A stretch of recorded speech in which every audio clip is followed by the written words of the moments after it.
What's good, y'all? 602 Booster back at it again. We are out here with another video for you.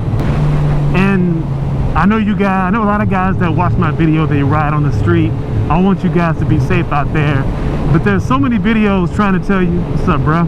There's so many videos out there trying to tell you, you know, what gear that you need to wear, that you need to wear your gear to keep yourself safe on the street. But my point is that no matter how much gear you have on, that doesn't prevent you from having an accident.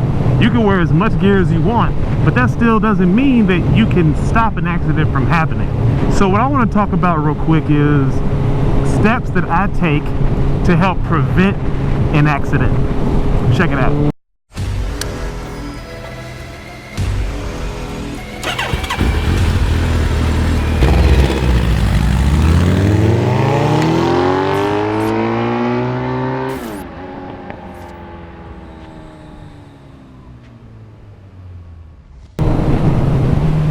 Now my squid bro should be interested in this because preventing an accident means you don't even have to worry about road rash. And if you know you don't have to worry about road rash, that means you don't have to worry about wearing any gear, which you're not doing anyway, so you're straight. Ah, man, it hurts. Oh. Ah. Ooh, went over a bump right there. That didn't feel right. Anyway. But yeah, the first thing, guys, you want to do is, before you even hop on your bike, this is where all this stuff starts. Make sure you're mentally prepared to ride. Make sure you're in make sure that you're in the right mindset. I mean, if you're depressed, your girl just left you, your boss ticked you off, you know what I'm saying? The kids getting on your nerves, whatever the case is, you're either stressed out or you're angry, or you're sick, you know what I'm saying? You gotta pay attention to that. That's probably not the best time to ride. That's probably not the best time to ride is when you're feeling like that.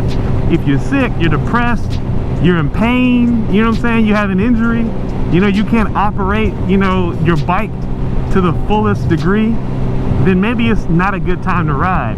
There's so many guys out there that go down even by themselves because they may be angry, they ride real aggressive, they, you know, they ride aggressive and they want to, you know, get that anger out, or they're sad and depressed and they just want to go out and end it all, and, you know, going out and riding crazy and fast is a surefire way to do that. If you're hurt, you're injured, whatever, you know, you can't quite, you know, control your bike, that's obviously not the best time to ride. So that's really the point. I mean, don't try to make a habit of just getting out there to ride for any old reason. That's another tip. Don't feel that you have to ride your bike everywhere. You don't have to ride your bike everywhere. If you just want to run up to the store to grab some juice, if you just want to run up to the store to grab something, you don't always have to just take the bike out. Because normally if you're just running in and out of the store, 9 times out of 10, you're probably not going to wear your gear anyway. And the more you're out on the bike is the more chance you're going to have to get into an accident. So if you don't need to ride, just don't. Also, so pretty much outside of yourself, I mean, what else can we talk about? You know, as long as your body and your mind is in the right state to ride, that's pretty much what you need. You know, if your body's in good health, you're not depressed, you're not angry, out riding and chopping throttles and all that, you can control your bike that much better when you're not worried about those things or dealing with those issues. The next thing you got to worry about is the condition of your bike. You know what I'm saying? If your bike has some mechanical issues, it's not going to be able to perform well. If you need to hit the brakes in a pinch, you know what I'm saying, somebody cuts you off, which happens to us all the time.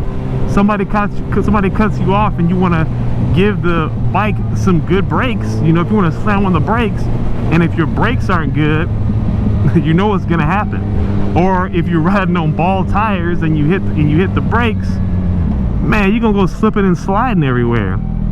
If your bike is leaking oil, man, maybe it's not a good idea to ride it if it's leaking a little bit of oil. Especially if that gets up under your rear tire, you're done. That thing slides out mid-corner, that's the last thing you want.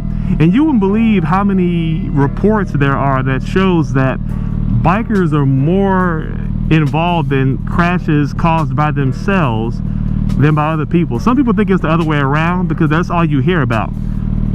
You know, on Facebook, Instagram, you know, on social media, you hear about all of the bikers saying, yeah, this dude cut me off, or this, you know, truck didn't see me, or this car wasn't looking and cut me off and made me go down, or I had to lay the bike down, or whatever. You know what I'm saying? It's like you can avoid all that kind of stuff if your bike is maintained right. That's the thing. I mean, all you hear about are the stories that have to do with bikers being involved with other vehicles that go down, because those are the stories people are going to share. They're not going to share a story saying, oh yeah, my bike was leaking and I went down, I'm such an idiot. You know what I'm saying? You're not going to hear that. Or, oh, I didn't inflate enough air in my tire, I went to hit a corner and the bike just slid from up under me. You know, so you got to think about that. Most of these accidents that you hear, they're self-inflicted, maybe because of some bad maintenance. And that's really the point. You got to keep in mind, keep your maintenance up. If your chain isn't lubed, lube it up. If it's not lubed up, don't go out and ride it thinking, ah, it's okay, I got a couple more miles. Nah, man, get that taken care of. Do what you need to do to get it taken care of. I'm not going to tell you how to do it. I mean, if you got a bike and all that, you know where to go to get this stuff done. If you don't know, go ask. If you want to do it yourself, buy the tools and the parts. I can't be behind this.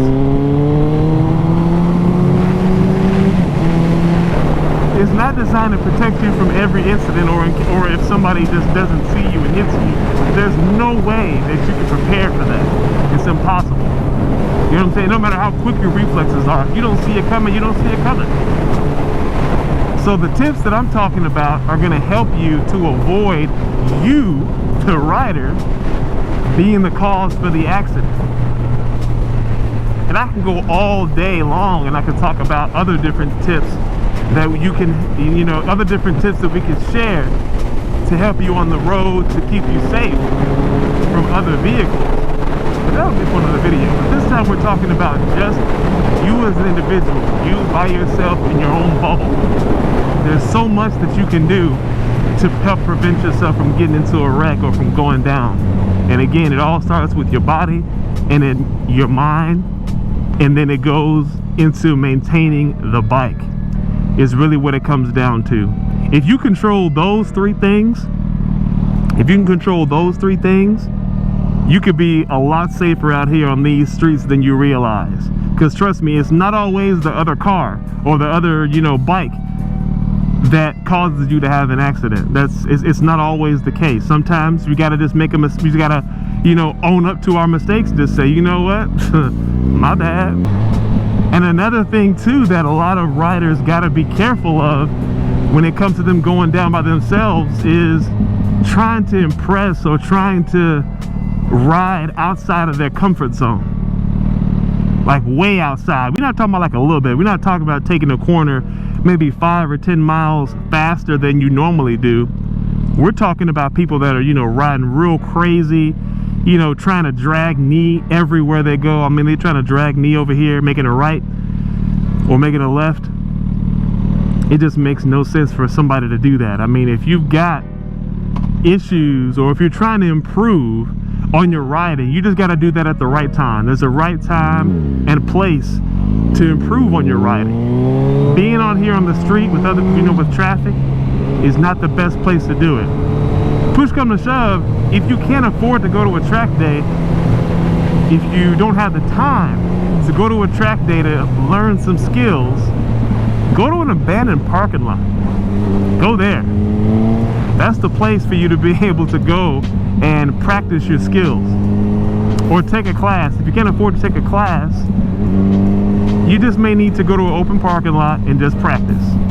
That's probably what you need to do. But coming out here on the street, trying to show out, trying to practice, you know, your date wheelies and whatnot, man, that's probably not the best place to do it. Real talk, not the best place to do it, because when you go down, you're gonna, I mean, it's not if you are, it's pretty much when. But my point is when you do go down, make sure you do everything you can to prevent that. That's why I'm out here riding right now. I got no issues with my bike that's preventing me from being comfortable in riding. Right now I'm calm, cool, and collected. Not stressed out, not pissed off, Just out here chilling, doing my little commute. But anyway, guys, let me know what you think about this video. If you think it made sense, if there's tips that you had that you'd recommend for other bikers to maintain themselves or their bike, put it in the comments. That's what we want to hear. This is just my opinion, but you let me know what you guys think. 602 out.